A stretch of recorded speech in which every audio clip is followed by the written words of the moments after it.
Young people nowadays, especially young people nowadays, say, I don't know what I should do. Start telling me what I should do. What should I major in? What kind of job should I do? And they don't do anything. And they get 30 bits of advice from someone. Then they go to someone else and get another 40 bits of advice. Then they go to someone else and get another 50 bits of advice. And they have all this advice from all these people, and they say, well, I asked 100 people and I got 100 different kinds of advice. Yes, that's because you asked 100 people and you got 100 different kinds of advice, because human beings are individuals. They're going to give you individual advice. Until you put yourself to work, you're not going to discover who you are. You're not going to know your strengths, and you're not going to know your weaknesses. Stop being afraid of work. Stop being afraid of jumping in, trying something, failing. Failure is good for you. It exposes the holes in the wall. It exposes what you need to work on.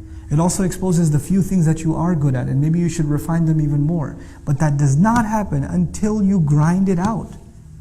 Until you throw yourself in the middle, in the mix. I'd like you to think of the fact that, our ruh is from alam al-amr, but this life that Allah gave us here, in which we can put ourselves to work and discover ourselves, is not an unlimited life, is it?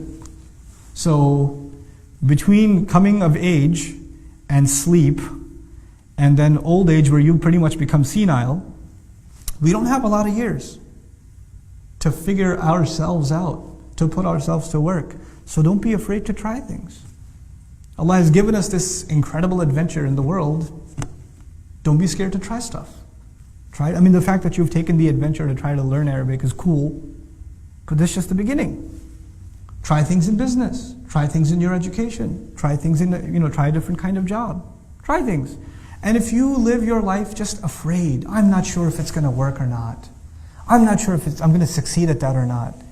Those are the kinds of people that will only sit on the sidelines and not do anything in life. You have to stop being afraid of failure. You have to work on your shakila. You have to let go of that inhibition. And once you let go of it, amazing things will happen in your life. When you stop being depressed about failures. My favorite student, I've taught, Dream's been around for now 5, you guys are year number 5, it's crazy. You guys are year number 5. One of my favorite students of all time, I'm not going to name him. You know what his problem was? Allah created him not to learn Arabic. That's what I say about him. He's my favorite student. I love him to death. This guy, no matter how hard, and he studied harder than anyone else I know. Day in, day out, he's sitting in class, breaks, everybody else is playing ping pong or slapping each other. He's studying. People are taking lunch breaks. He's studying. He's buried in the notes. He's buried in review. He's always asking questions, studying. He's got piles and piles of notebooks that are filled up with his notes, and get another one, and another one, and another one. His hand's starting to hurt. No, I'm not going to use a laptop because that's for lazy people. I'm going to study. And he's one of my close friends. He and I used to hang out a lot before. I was like, hey, why don't you come learn some Arabic? He goes, yeah, I'll do it. And he jumps in. And then now during the year, I call him, hey, you want to go hang out, get some pizza or something? No, bro, I got to study. I'm his teacher during the day. And at night I'm telling him, hey, you want to go hang out? No, bro, I got to study. Thanks a lot. Click. And he, on so many exams, failed miserably. But I don't feel bad for him at all. That is effort worth doing. And there are people who did not apply themselves and got easy hundreds. And first of all, I don't even think it was worth their time, the education they received. And I don't respect what they did. I respect what he did. I'm going to try something and I'm going to give it my best. I'm not going to run at the first sign of failure. I'm not just going to walk away and just do something else. Where there's this idea that even the line of work you're going to do, the career, the pursuits you're going to make, the efforts you're going to make, so long as you find them enjoyable, you should do it. The moment you have a boring day or two, you should be like, I need to do something else. I'm going to move on to something else. Really? Really? This is not Jannah. You have good days and bad days. This life is like that.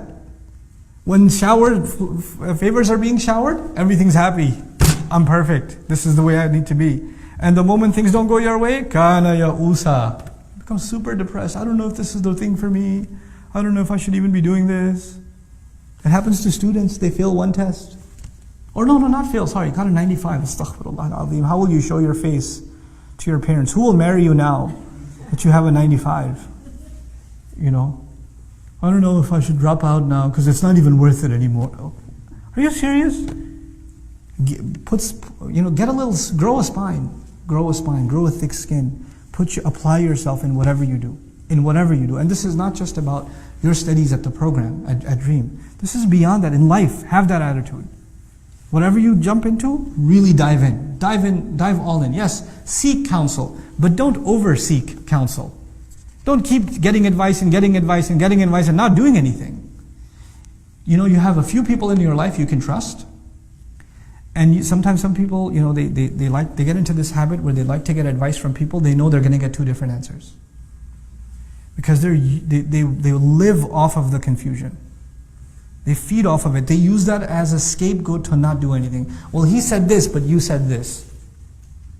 And they wait for you to say something and say, but he said this. You could have told me that before I told you anything, but you know what?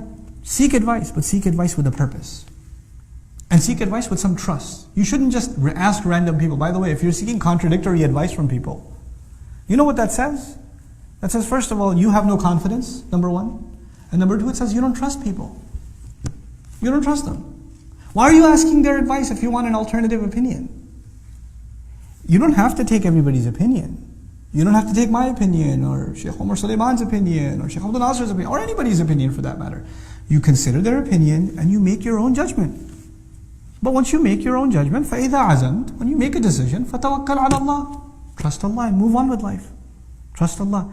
This is how you get to discover yourself. And that's actually a very important lesson in life that Muslims, all of you, have to internalize, and inshallah ta'ala, great things will come for you in life and for the benefit of others in your life if you internalize this. Barakallahu li wa lakum fil Qur'an al-Hakim wa nafa'ani wa iyyakum bil ayat wa dhikr al-Hakim. Wassalamu alaikum wa rahmatullahi wa barakatuh.